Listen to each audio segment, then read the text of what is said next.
Lui, vous le reconnaissez sans doute, c'est Pio Marmaille.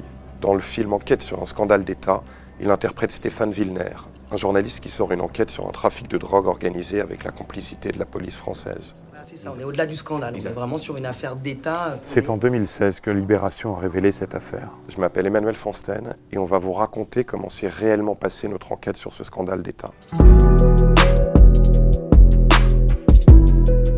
En avril 2016, je fais la rencontre d'Hubert Avoine dans un café parisien, celui qu'on voit dans le film.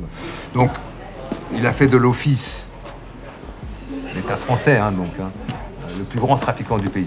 Et ce jour-là, il va me faire un certain nombre de révélations et me présenter de nombreux documents.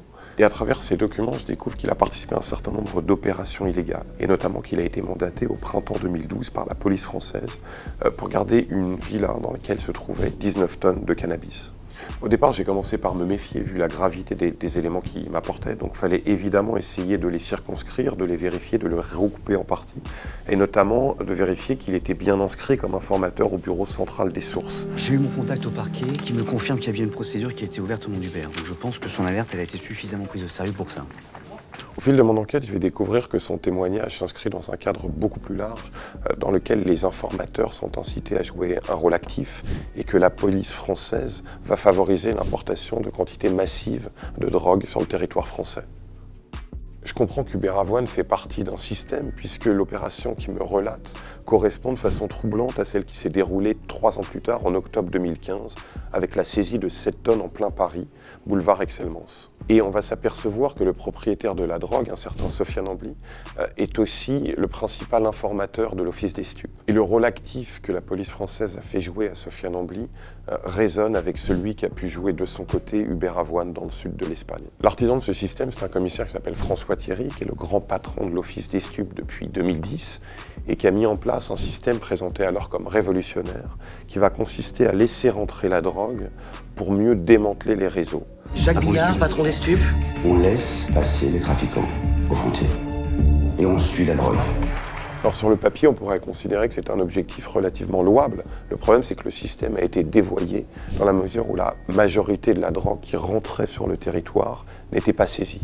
Et donc elle pouvait inonder le marché français. L'objectif n'était pas nécessairement financier, puisqu'il n'y a pas de traces de corruption à ce stade dans l'enquête, mais plutôt de faire des saisies records qui permettaient aux ministres de l'Intérieur successifs de venir se pavaner devant des tonnes de cannabis. Et le 23 mai 2016, on sort cette une dans Libé. Alors on s'attendait à des réactions et ça n'a pas manqué puisque François Thierry a porté plainte contre nous en diffamation. Quelques années plus tard, ce procès, on va le gagner, comme tous les procès que nous a intentés François Thierry dans cette affaire. Alors il y a eu aussi quelques contrefeux médiatiques puisque quelques jours plus tard, le JDD a sorti un article tentant de disqualifier notre source qui était décrite comme un mythomane.